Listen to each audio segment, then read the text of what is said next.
Welcome, friends and family, to another episode of the Backdoor Cut Show. We're a Memphis Grizzlies podcast brought to you by the Barn Burner Podcast Network.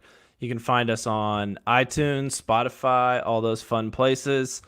And you can also find a lot of our work on the-barnburner.com, covering a lot of Grizzlies, Tigers action, and tons of college hoops from around the country. Got a good podcast, theater, and college hoops there. They got tons of episodes, dropping content about every other day. I'm Zach. Today with me, I got Mason. How are you? Last week I failed to introduce you properly and to welcome you aboard. So, how are you, Mason? Man, I'm good. Just we got to see a Titans W earlier today. We gave them some grief last week, so want to give the praise where it's due. Shout out to the Titans for the big win over the Chiefs. Also want to say free James Wiseman. We won't get into that on the Grizzlies show, but maybe theater and college hoops will dive into it. Maybe we'll do a Tigers podcast too, since their season's rolling. And then finally, just want to say happy Veterans Day to all the veterans. This pod is coming to you very late Sunday night, early Monday morning. We're also live, so any of the veterans watching, we appreciate your service. And let's dive into this week that was for the Memphis Grizzlies. Yeah, it was something. That's for sure. We won a game. We did win a game and scored a bajillion points. So this week had the Rockets early in the week. Jaren didn't play in that one. Lost that one. Yeah. They fought hard though. We were in it for 3 quarters, but I mean the Rockets also played zero defense. They could care less if you score 120, but they they can score 125. The biggest thing about that game was James Harden hitting Jay Crowder in the nuts and Jay getting called for a foul. And then subsequently getting a technical foul for yelling at the ref for getting that call wrong. Then they reversed the initial foul call, but they can't reverse the technical that got him ejected from the game, which was a quick leash, by the way. I know you're a former official and a referee, so I feel like you probably didn't appreciate that quick trigger from the ref. Yeah, especially not for something like that. Compared to how some people act in the league, it seemed pretty excessive, I thought. Yeah, he must have just said the magic word is the only thing that really makes sense. He started making fun of the ref's mom or something. Or he called Harden a P. Could be. But, yeah, I mean, I don't have a whole lot from that game. James Harden, basically, he's a wizard.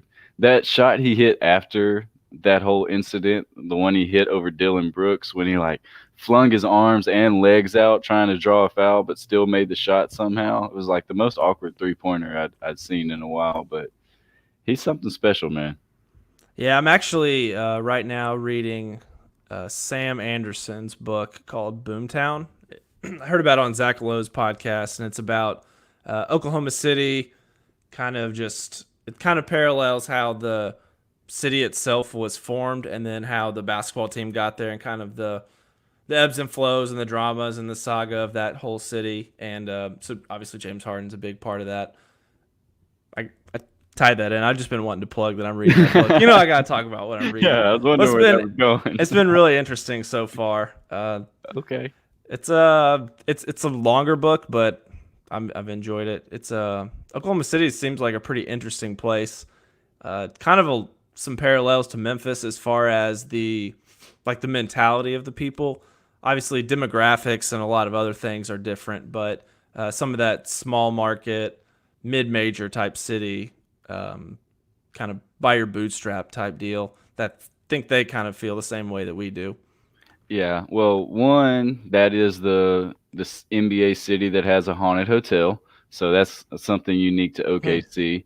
And then two, they are kind of viewed in a negative light because before the Thunder, the first thing I thought I would think of when someone mentioned Oklahoma City was the bombings from when we were, younger. So I can see some parallels in different lights. But you got anything else on the Rockets or GRIZZ? No. James Harden. I was like, how the hell did we just get to OKC from the Rockets on? So the next game was on Wednesday night, home game.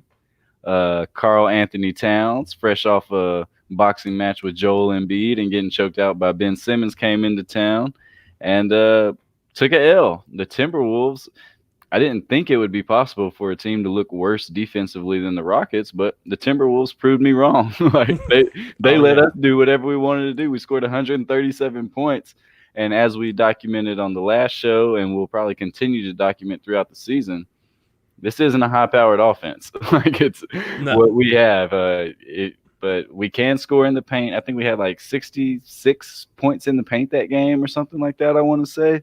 Yeah, it was close to a record, I believe, for the franchise. Yeah, so that was Eh, definitely a fun game. Always fun to get a win at home, led by Ja Morant. Yeah, that on top of shooting 52% from three. Granted, only 23 attempts, so surprising that pretty low attempts because we're averaging around 30, but only 23, but made 12 of them. So very efficient between Crowder and Dillon. Between those two, they made 9 out of 13. I mean, and Dylan just got into one of those modes where he Oh was yeah. flame throwing again. We've given Dylan a little grief over time, but this week I thought he was really impressive and is kind of settling into his role more than he was early in the season when he was kind of pressing. So that's what we had all asked for, and Dylan is doing it. Much credit to him because that's how he's going to be a role player in the NBA for several years. Yeah. And even last night against the Mavericks, the numbers wouldn't show that he had a good game, but he really was taking good shots. He was taking the shots that he should take, and he wasn't forcing them. He just wasn't hitting them. But you're going to have that in a streaky shooter, so I can't be upset about that. He wasn't doing like Kyle Anderson one-legged shots in the paint type of thing. He was, just missing his open threes, but he'll hit them most of the time. Right. What surprised me about that game was we brought Andrew Wiggins back to life somehow, and he Oh, dropped right. 30 on us. He's having a sneaky good year. He's averaging almost 25 points a game on 46% shooting. So he's That's pretty good. I mean, it's about time. I just wonder if it's too late for that franchise. I mean, him and Carl Anthony Towns are still young, but just in the back of my mind, it's like, man, I hope in 5 years we don't look up and we're Minnesota, who's oh, that who's gone nowhere, you know? that's like the purgatory franchise. They're not good enough to win playoff series, but they're not bad enough to retool. Yeah, That and the only playoff series only time they made the playoffs was with Jimmy Butler, right? believe so. Yeah, and he had them like as a top 4 seed for most of the year. And after watching them play on Wednesday night, I mean, with their defense, they're definitely not going to make the playoffs this year. Like they're just stuck in the same place they've been for the past couple of seasons. It seems like to me. So the coach, another young coach, Ryan Saunders, they really rallied around him last year, but this year not off to a great start. Although Cat has been playing tremendous, and you just mentioned Wiggins' numbers, so maybe they'll end up getting some wins. But and they have point guard issues. Like who was even playing point guard for them? Because Jeff Teague's hurt, I think. I can't even remember who Culver was was getting some minutes. I think Culver started there. Yeah, we took Tyus Jones off their hands, so playing. they're Right, struggling there a little bit. right. So then we went from that win Friday. We traveled down to Orlando, which I can't. It seems like we lose every time we go to Dude, Orlando. what the heck? Like this one wasn't as weird of a game as it normally seems. Like usually it's like the day after Christmas or something. We're in hmm Orlando and it's like, oh yeah, we're gonna get beat by 20. But we went down there and just sucked it up. I mean, it was really Ja's first, I guess what we would classify a bad game. I mean, it is what it is. He shot 3 of 13 from the field. He had 6 turnovers. He did have 7 assists. That was the lone bright spot. But I mean, we got whooped. It was 118 to 86. Yeah, and we haven't even talked about how we scored 8 points in the fourth quarter. And it was 5 for the longest. I Like think we hit a 3 in like the last minute or something. you could have sent the rendezvous ribs out there, and they could have scored 8 points. Yeah, that one was ugly. But that's one of those ones we just kind of got to forget about. I mean, JV had 13 and 6, but it was nothing pretty to take home from that one. Not a single thing. No. Brandon Clark 13 points on 5 of 12 shooting. I'm just searching for things at this point. But yeah, Right. and the Magic had only had 2 wins. Also, it was just pretty poor showing.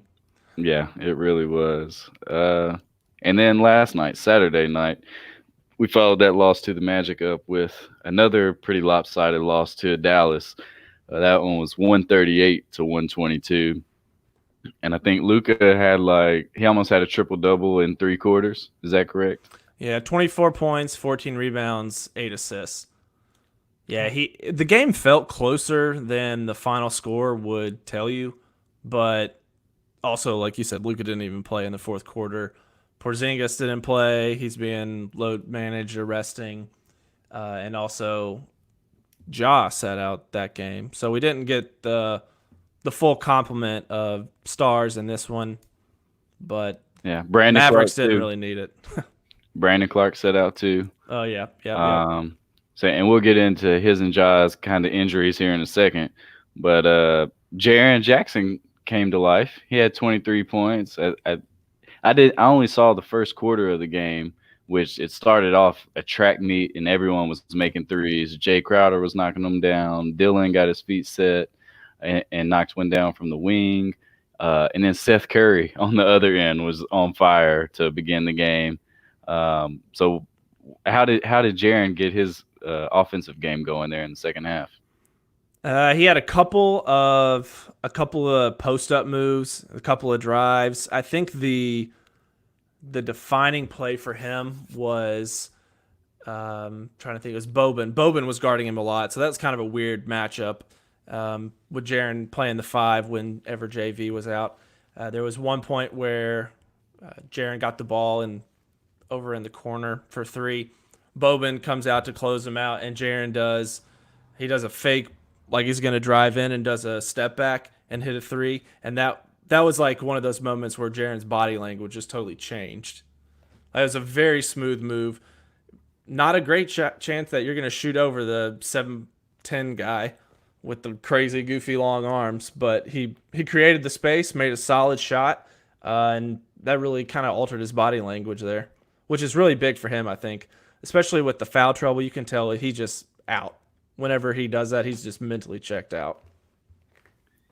Yeah, I mean, keeping him engaged, and we attribute it all to the foul scenario, which I think is the biggest factor in his mood. But I also wonder if he's like tired of not getting the ball, Yeah. which kind of seemed to get better as the week progressed. It seems like we're making more of an effort to get him the ball on the block, get him the ball in positions to score. But you know, you always hear about the big men who maybe don't play as hard on defense when they're not getting the ball. Well, maybe I think it's also affecting his body language and just his overall mental state because he knows he's open and can score because he proved it last year. He's proved it this year when we've given him the ball on the block. And we talked about in the last episode how we weren't using him in pick and rolls, which, NBA offenses are usually pretty simple. You put your best two players in the pick and roll and Just you let him score play. points. Yeah. Yeah. So, what about my boy DeAnthony Melton? I know he got some extended Oh run that yeah. game. How'd he look? He. So I went to the game with Sam. So we're sitting there, and we were really impressed with Melton. He had a lot of. I don't know if it was an optical illusion or what, but he gave off a lot of Avery Bradley vibes. The Okay. number is he's wearing the same number that Bradley was wearing here, so that probably didn't help. No, he's not wearing any like armbands or anything on his legs. They're kind of the same size and build, but that's kind of what I felt like we were getting, like a little Avery Bradley. His stroke looks really good. Like his Did it? shot is real smooth, really pesky on defense. Seems to be pretty athletic, uh, like a good first step. So I was really excited about that. That was I'm glad you brought that up because that was one of the few bright spots I thought in the game last night. Yeah, so Melton's stat line was 11 points, 3 rebounds, 3 assists to go along with 2 steals. I think he was 1 of 4 from three, but it's good to hear that his stroke it didn't look awkward, didn't look Yeah, ugly. Um, and I mean, where his shots just kind of come and catch and shoot, like in the flow of the offense, yeah, even though and he was missing. yeah, and a couple of his passes were really good. He found some seams that you wouldn't expect everyone to find. And he did all that in about 20 minutes of playing time. So Grayson Allen, I think he's still going to be out for a little bit with his injury. If I don't know if we're going to load manage Ja that much in the future, but hopefully I definitely see him stepping up and getting some run. Even though our boy Marco had an interesting game for him offensively. He went 5 for 9 from the field, and so he totaled 14 points. That was definitely his best game by far. Yeah, and it seems like for Marco, it's similar to Dylan Brooks. It's when he doesn't try to do too much and go beyond his skill set. Like you don't notice him being bad. Like he's serviceable Yeah. out there, but it's when he's trying to take the guys one on one. He like catches the ball and he gets that look in his eye. Like he might as well wipe both of his shoes off and like get the dust off because he's gonna try to take you one on one. But even with all of these guys, they're gonna get their opportunities to play. We're not even 10 games into the season, so DeAnthony Melton is gonna get his time. Grayson will have his chance when he comes back, and then our boy down in South Haven, Josh Jackson, I believe he's going to get an opportunity sooner rather than later. I don't know the exact stats, but he's averaging something like 19 points a game, like 8 boards, I want to say, and some assists. It's a lot of highlights and stuff are circulating on Twitter, that's for sure. Which, I mean, is what you expect of someone of his caliber when he's in the G League. Yeah. So it'd be embarrassing if that wasn't what he was doing down there. Yeah, it's going to be really interesting to see how long this agreement lasts for him to stay down there. Because, I mean, ultimately, the Grizzlies don't need to win games this year. Like, it's hard for us because we're so passionate about the team when we're watching these games not to just get frustrated and mad when we're losing, getting our brains beat in by the Magic, But we got to remember the bigger picture, and it's really not in the best interest for us to win a bunch of games this year. Yes, we want the guys to learn how to compete. We want them to get better and grow as the season goes on. But the reality of our pick situation is we keep our 2020 this year if it's 1 through 6. Or if not, we owe it to Boston. And we know with the revamped lottery odds, the chances of you staying in the top 4, you have to be one of the worst teams in the league. So just something to remember, Grizz fans. Like, as much as we want to win as a fan base, we have to also take a step back and look at the bigger picture. Yeah, don't do yourself a favor and don't look up essentially any stat as a team, because Memphis is like 27-30 in anything pretty much. Yeah, just about everything. Yeah, you want to you want to see, hey, if we work to improve this area, something might change. Nah, it's all pretty bad at this point. Yeah, so speaking of 27 and the bigger picture, let's just jump into a topic that's kind of going around the NBA right now and hit home with us on Saturday night is the load management. First of all, what are your thoughts just in general on load management? And then we'll get into Ja specifically. So in general, I think that it kind of, as a fan, from my perspective, in Memphis, it sucks because we're always going to be that place that people decide to take the night off because it's not a big game. It's not going to be on television. We got, I think the Clippers and Lakers are both coming here on the second nights of their back-to-back, so you can pretty much bank on, out of the 4 superstars on those teams, I'd be surprised if you see 1, 2 at the very most, maybe 1 from each team, depending. They might play a half or something. And that's been that way. Remember when Kyrie and LeBron in Cleveland and Kevin Love didn't even get on the plane to come down here? DeAndre Liggins was their starting point guard in that game. They didn't even pay us the courtesy of showing up in Memphis. But on the business side of things, I get it. It makes sense. Hollinger wrote an article on The Athletic. I don't know if you saw that one. I have not. Where he talks about load management and how people compare it, the NBA today and the players today, to in the past.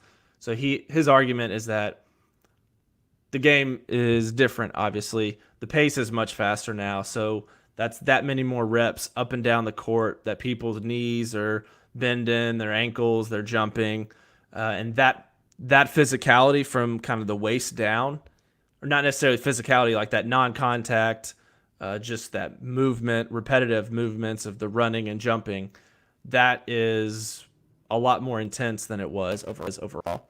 It's not necessarily the upper body, like elbowing you in the face, broken nose type stuff that, you know, still happened back then. That's not what we're trying to hedge against with load management. It's all the like knees and ankles, shins, all that kind of stuff. Yeah, so essentially your body mileage is just greater Yeah. than it's ever been because the game is moving quicker than it ever has. Athletes are faster than they've ever been. So that's interesting. Me, when I was working for the Grizzlies, it would irk me when the stars wouldn't play. Mm-hmm. But I think I've always been a player's guy, so I've just kind of understood it. Been like, well, yeah, I would take this game off too. And then as just a fan of the game, I would rather see a wonderful 7 game series in the playoffs with all the stars healthy.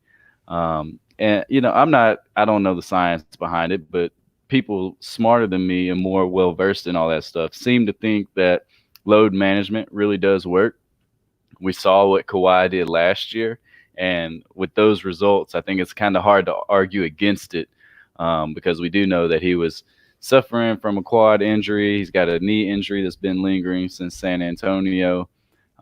So to see what he was able to do in the postseason because of that load management, it's really hard to make an argument against it.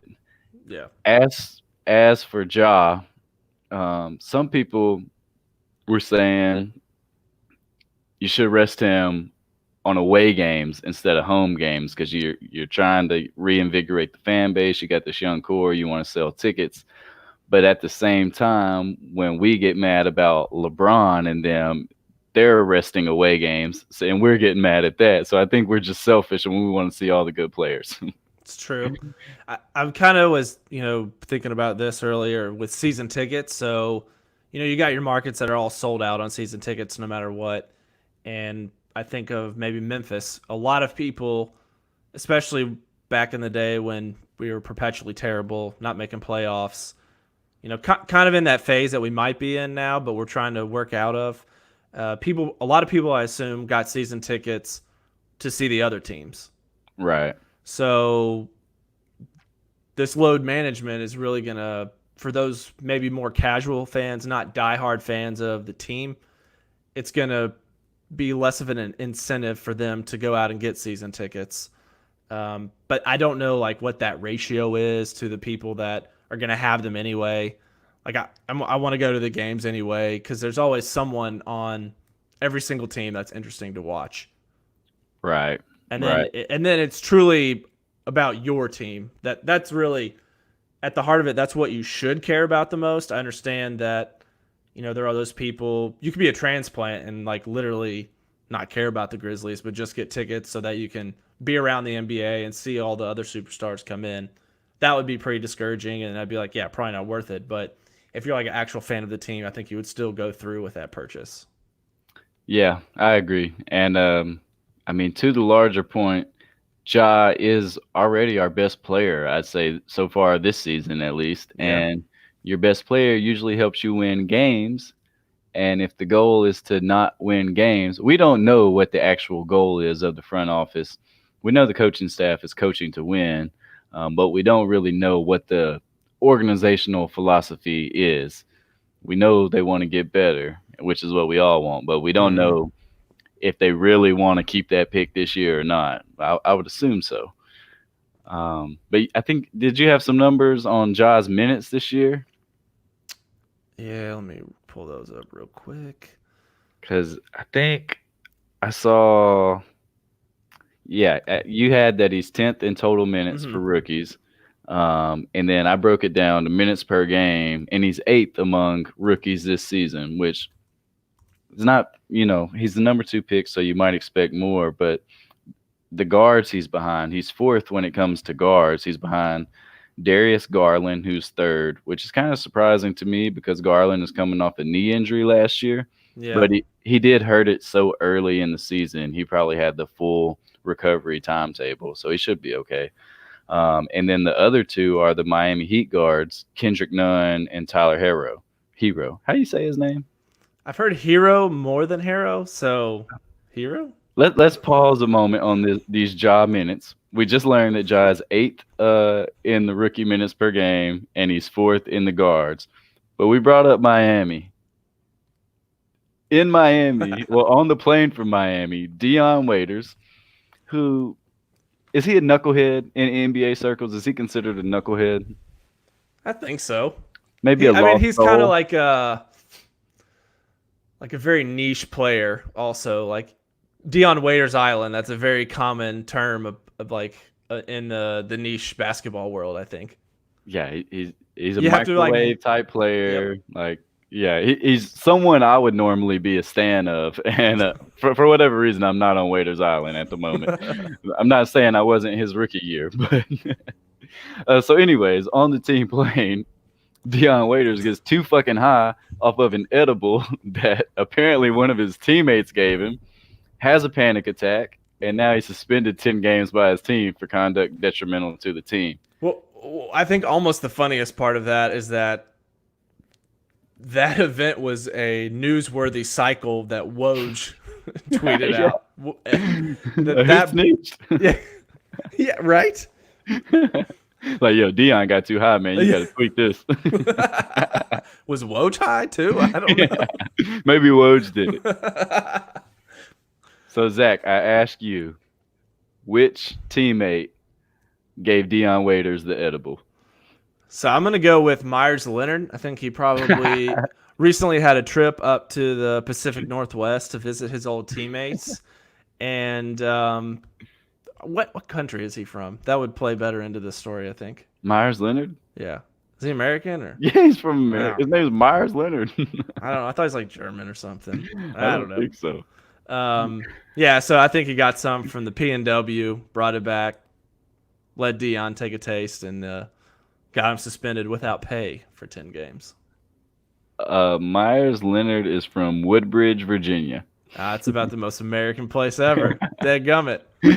Well, he looks like the guy in the Rocky movie. He looks like the Russian guy. He's built like him too. Yeah, he's built like that for sure. Yeah. So I was thinking maybe Jimmy Butler did it as a test to see how much of a man Dion Waiters was. Like, you can't even eat this. You can't even eat 5 edibles, man. Hell, you can't be on my team. But I think I'm gonna go with our old friend James Johnson.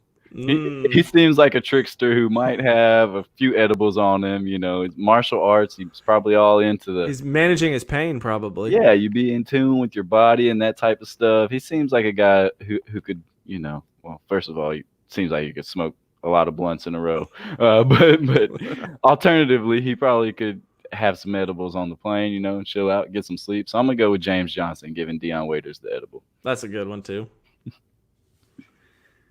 What we got next? Oh, back to Ja.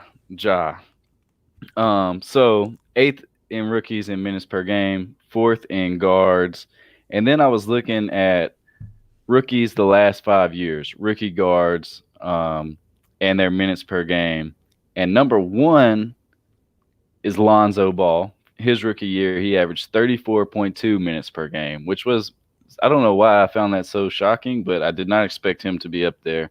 Number 2 was Donovan Mitchell, 33.4 minutes per game. Colin Sexton had 31.8 minutes per game. That was 4th. Trae Young was 5th. He had over 30 minutes per game. Ja comes in at 19th currently. My hope is that as the season progresses, when we're in tight games, Ja will continue to play. And, you know, maybe that he'll hit 35 minutes here and there. But then in these games when we're getting blown out, which is going to happen a lot this year, maybe that's when Coach Jenkins just pulls the reins back and he hits like the 25 minutes per game or even less, you know, whatever's necessary. Whatever the medical staff thinks is necessary to keep him healthy. But I do think we're going to see him get some extended run as the season progresses. Yeah, and I want to not be okay with it and get upset about it, but honestly, I think that it probably makes a lot of sense because this is a guy you're hoping to have for 10 plus years, and skill wise, is sitting him out, 5 or 10 games gonna hurt his skill over the course of the next 10 years, especially when you have, hopeful for playoff runs where that's a whole you get no matter or depending how far you advance in that could be a whole nother season that you have to be prepared for. So really, I think it might be a pretty smart approach to take from the get go. It's not really something that I don't think we've done with anyone else right out the gate. I guess we shut Jaren down pretty, you know, with a bruise. I don't know how serious it was or wasn't, but seems to make sense to me. Yeah, and with Ja, I keep forgetting that he's coming off no Yeah, matter how small it was, that knee surgery in the summer. So we do want to keep him healthy throughout the course of the year. And who knows if Jaren's injury could have been helped by his load being managed last year or not. But we have seen the negative effects coming into this season of him missing all those games to end his rookie year, and yeah. how it kind of set his development back, which is something we definitely don't want to see for Ja. And I think for Ja, he's just been so damn good from the jump already that we're just wanting more and more, and we're expecting Oh him yeah.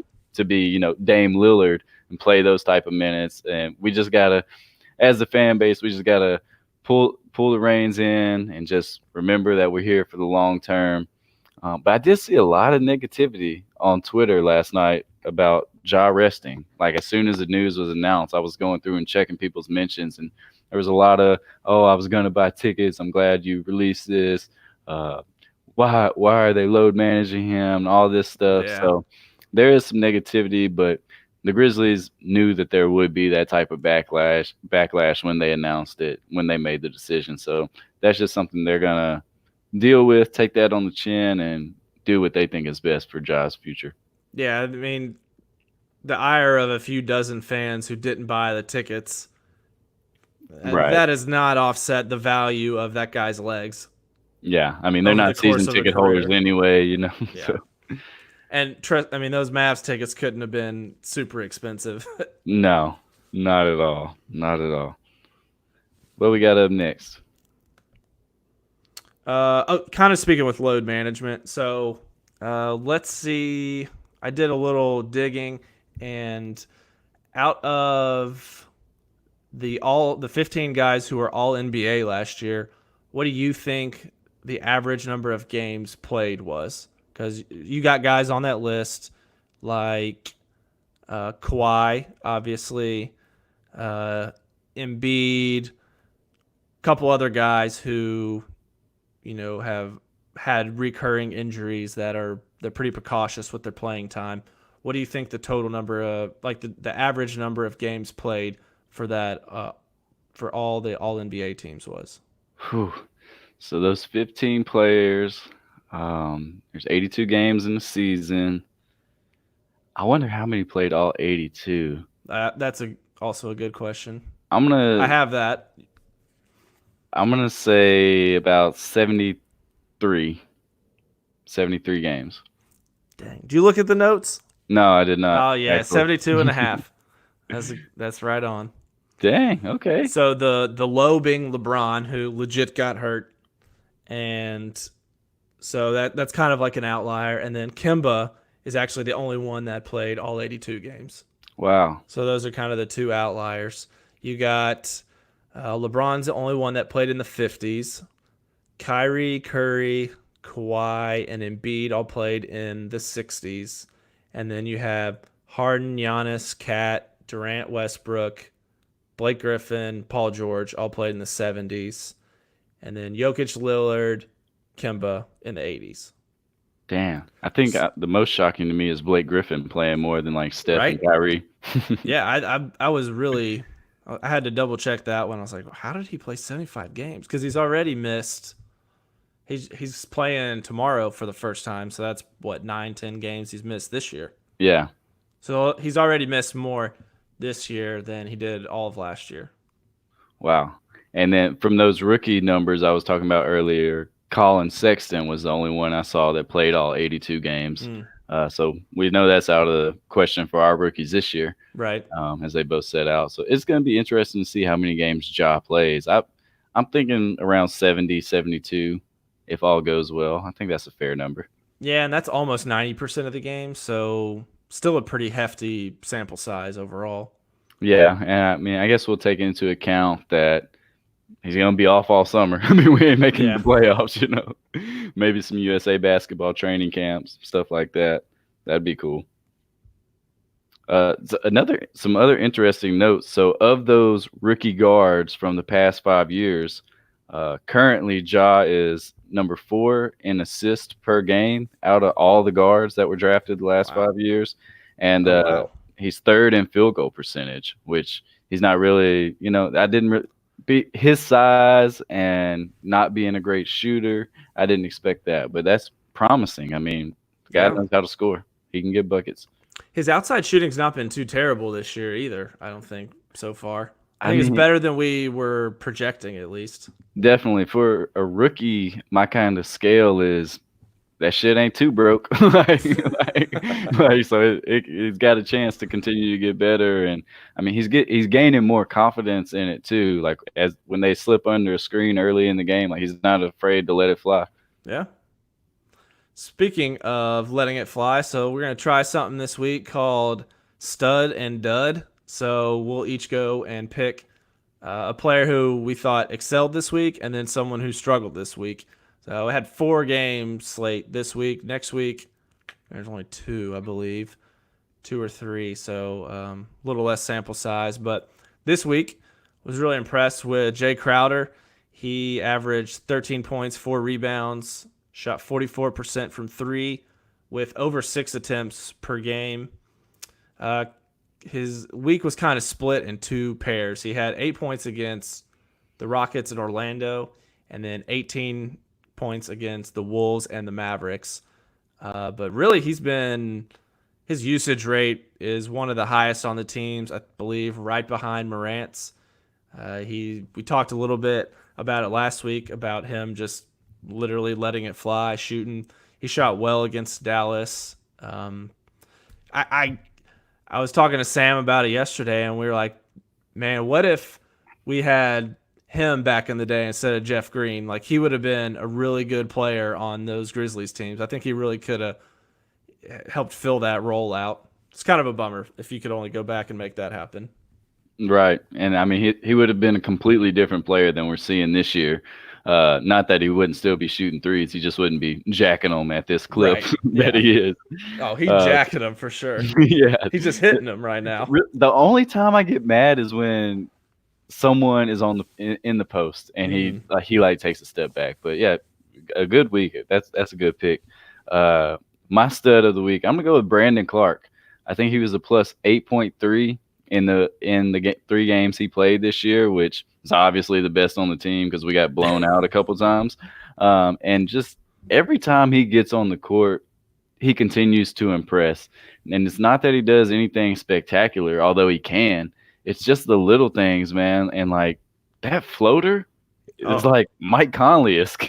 Not in Except the he goes like just straight up and down. Mike's, got the running start from the top of the key. Brandon just seems to be standing there, jumps up, and just one hand drops it in.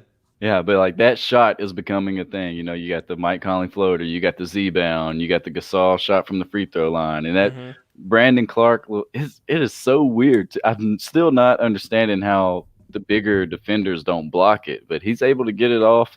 And I mean, he can handle the ball. His defense has been good. So, stud of the week, Brandon Clark. My backup option would have been Ja Morant. Like, so the Rooks are leading us. Oh, for sure. What about your dud of the week? For my dud, even though he had a good game yesterday. Oh, don't do my boy Marco like this. Yeah, I got Marco still. He had 21 minutes, an average 7 points this week. Very inflated by yesterday. That was his first game in double figures this whole season. For the season, he's in the bottom third in the league in points per 100 shot attempts per cleaning the glass. And his defense, yeah, His defensive rating last week was 118. So he is struggling on the defensive end. Taking a lot of bad shots, except yesterday. The Mavs game was definitely by far and away his most impressive outing. Maybe he was getting the European vibe with Luka being there and KP over there too. I don't know what's going on, but who's your dud for the week? Man, there's so many to choose from. Yeah. I'm gonna go Solomon Hill. After the Brooklyn win, we kind of thought he was going to emerge into this bigger role. And I mean, he has continued to play. I think he averaged about 14, 15 minutes this week. But only 5 points and 2 rebounds, largely unheard of while he's on the court. Not making a lot of mistakes, but just not really bringing a lot to the table either. Right. Which, I mean, it's Solomon Hill. So I feel bad giving him that award because he is what he is. But as you told me last week when I was getting excited about him. yeah. I mean, I was gonna go Jaren, but I'm working on this like mental apathy to reach Jaren while he's in this good place, and I don't want to stop it. He's had like a productive game or two, and he's kind of on a roll. But he was a minus 18 last week in the 4 games. That was a team worst. So and he only played. He played 11 minutes in one of the games. Jenkins just sat him. Yeah, so I mean, I don't remember which game that was, but he really saved himself with the game last night from being Mason's dud of the week, which I know he was probably thinking about in the back of his mind while he was like getting those 23 points. But just hope to see him continue to get out of that funk, man, because he's got all the tools. We talked about Jaren and fouls. A quick note I just happened to stumble across today is that Dylan Brooks actually leads the NBA in fouls with 41. Wow.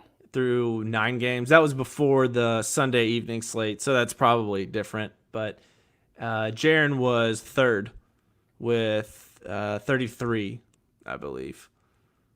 So even though Dylan was managing, I think he's just spreading his out more. Jaren just gets them all in bunches, takes himself out. Dylan doesn't care. He just keeps playing the same way he always plays. Yeah, which is, I mean, he's been matched up against, we kind of use him as our best defender, which is probably not what he's going to be on down the line. He's here, let me make this. Who on our team do you think is the worst in pick and roll defense when guarding the ball handler? Now they have to have at least 10 attempts at this. So our team playing defense, guarding the ball handler who is executing a pick and roll. Who do you think is the worst? And by worst, I mean give up the most points per possession. I'm going to probably Ja. You are correct. Yes. Well, no, Ja is bad, but he is not the worst on our team. The worst on our team is Jay Crowder, followed closely by Dylan, and then Grayson Allen. Ja is a little bit better than them. Ja's in the 22nd percentile. They're like in the 3rd, 6th, and 10th or something like that. Man. And now Ja, I'm glad you brought him up because he is giving up 1 point per play that he's in the pick and roll, and opponents are scoring 49% of the time when they put him in the pick and roll. So he's getting barbecue chicken there too. But as you mentioned, if you look at our team stats, I mean, our defense is atrocious. We're 26th in defensive rating, 28th in second chance points allowed, 25th in points in the paint allowed, and 26th in fast break points allowed. On the bright side, we're 5th in blocks and 10th in steals. But I think that's because we play so many possessions on defense because of our turnovers. Yeah, we're just able to accumulate more stats because of our turnovers and pace that we're playing at. Yeah, I think that's got to be the answer. Yeah, so you're not getting any help from anyone else on those pick and rolls, so that is kind of tough. Yeah, and I think we talked about this last week or 2 weeks ago. I can't put this all on Ja because the team's defensive philosophy, especially with JV in the game seems to be for him to sag off and like back up towards the rim as the pick and roll Yeah. man's coming at him, and like he's just getting Just shot over the top of. yeah, I mean he's Yeah. getting a wide open shot in the middle of the court. Yeah. So NBA players are going to make that all day. So we can't put those numbers all on Ja or on Jay, Dylan, and Grayson for that matter. But our pick and roll defense is a freaking issue. Before I ask you who you think the best player guarding the pick and roll is, I'll say that we are 29th in the league in allowing points per play against the opposing ball handlers in the pick and roll. The only team worse than us is, take a guess. We played them this week. Orlando. No. Oh, the T-Wolves. Oh, the T-Wolves. The team that we put up 137 on, and Ja had a field day. So, Makes sense. Yeah. So who do you think on our team is the best defender on the ball handler in pick and roll situations? He's one of our wing players. I guess you would call him a wing. That can't be Marco. No. Kyle. Yep. Kyle Anderson. Old trusty. Yeah, I was running out. I was like, that guy's bad. That guy's bad. Yeah. That guy's bad. Oh, Kyle's good at defense. I forgot. Kyle's been a pleasant surprise, especially yeah. We didn't know with his shoulder injury. It was kind of weird that he just started playing and kept playing, you know? Yeah. I don't get the whole like, well, I may never be right again. And then he's coming out like shooting threes, and I really enjoy him and Brandon playing together. They're just two like really smart guys that have seemed to really gel on the second unit. Yeah. Yeah. Part of Brandon's success probably is playing with someone like Kyle. Yeah. And funny you mentioned that. I was talking to my brother yesterday before the game, and he was mad about Ja's load management, and I was trying to explain to him, you know, it's a long season, bro, blah blah blah, and I was like, but on the bright side, maybe Tyus Jones can get Jaren Jackson going because Tyus would be starting in Ja's spot, and I think that kind of happened throughout the course of the game. And remember in the off season we were looking at numbers from cleaning the glass, and Ja was like one of the best at getting the ball to his bigs in scoring position. Like I think he assisted more cat points, Karl Anthony Towns, last year on the T-Wolves than anyone else on the team. And you know, he played limited minutes. So something to keep an eye on. I did hear, I believe it was our buddy Mark King on the Locked On GRIZZ podcast. No, it was David Cobb on the Locked On GRIZZ podcast. Maybe you bring Jaren off the bench to get him out of this funk, which I am 100% in disagreement with. But playing with Tyus, yeah, it did help him, but maybe you just stagger those minutes. I can't send Jaren to the bench. No way. Yeah, I think that would probably just, yeah. Especially seeing how his ego seems a little fragile, or maybe not his ego, but his mental state. Yeah. At this point, it's not something that I don't think you need to do anything that drastic. I don't think that would be a proactive approach to whatever the situation we have is. But that's good. I like the notes on Tyus playing with him, and there's definitely ways to make that happen. Yeah, and I think part of it is Tyus is groomed to be a good basketball player, so he looks for players better than him in good positions to score. And he's a good passer, puts it on point most of the time. Are there any changes to our current starting lineup that you would like to see? So we're rolling out Ja, Jay, Dylan, Jaren, and JV. I don't think I have any, but it's just a question to pose. Not really, because right now I like Clark and Kyle coming off the bench, Tyus.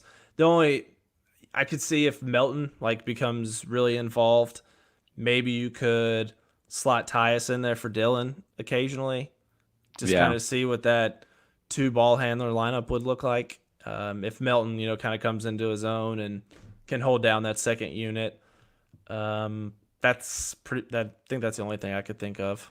Yeah, mine is not a starting lineup, but a lineup I would like to see would be Jaren, Clark, Kyle. I mean, that gives you some length. Ja at the 1, and then at the 2 it could be Jay. Ridley, I don't care who's at the 2, Right. but I just kind of want to see those 3 together.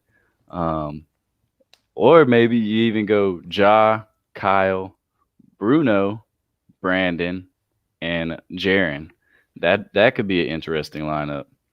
Yeah, I really want to see Bruno. He just doesn't, when he's playing down low, he doesn't seem involved. Like he's not aggressive enough down there. Uh, but when he's pushed out towards the wing, I feel like he's a better defender and he can shoot over the top of people. And he's got a good looking shot. I'd like to see him do that more. But when he's playing that 5, even though we play 5 out, it doesn't really look like it when he's out there. He never touches the ball on the Yeah. perimeter. Yeah, and when he does have to go into the block, like he can't score with his back to the basket. Yeah. Like, not at all. I don't know if I've ever seen him make a move and score. But versus the Rockets, he kind of got into a little groove because the Rockets' biggest man was like PJ Tucker. Mm-hmm. So he got to play a lot more.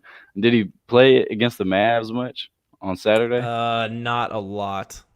Nothing noteworthy that stuck out. No, not even 10 minutes. Yeah, and I don't think at Minnesota, or when we beat Minnesota, he got 13 minutes. He was a +9, but I mean we beat Minnesota pretty good. He had 5 points, 3 rebounds, 2 assists, 2 blocks. So he does bring something different to the table, but maybe he's just more one of those guys you play matchup based. Yeah. Yeah, I think there's definitely a use for him. The 5 may not really be that. Yeah, we ain't got nothing to lose this year, so we'll just see what we can get out of. Point guard, whatever. Yeah. He could be the 3rd point guard. Oh man, well, I think I'm all out of stats and notes from my sheet. You got anything else you want to hit on? No, man, I feel like I learned a lot today. Thanks for bringing that to the table. Hey, that's what I do, Professor Mace. I didn't get the glasses, the full effect this time, but that's okay. Yeah, well, I had you waiting around long enough, and I appreciate you waiting on me this evening as I was coming back from visiting family. No, man, you're good. All right, everyone, go subscribe to the Barn Burner Podcast Network for this show. I believe Sam is watching all the Star Wars movies and gonna post podcasts on those if you're into that. And also the Theater and College Hoops guys have several shows every single week coming up. So check that out, rate us, review us, and we'll see you next time. Free James Wiseman and Josh Jackson.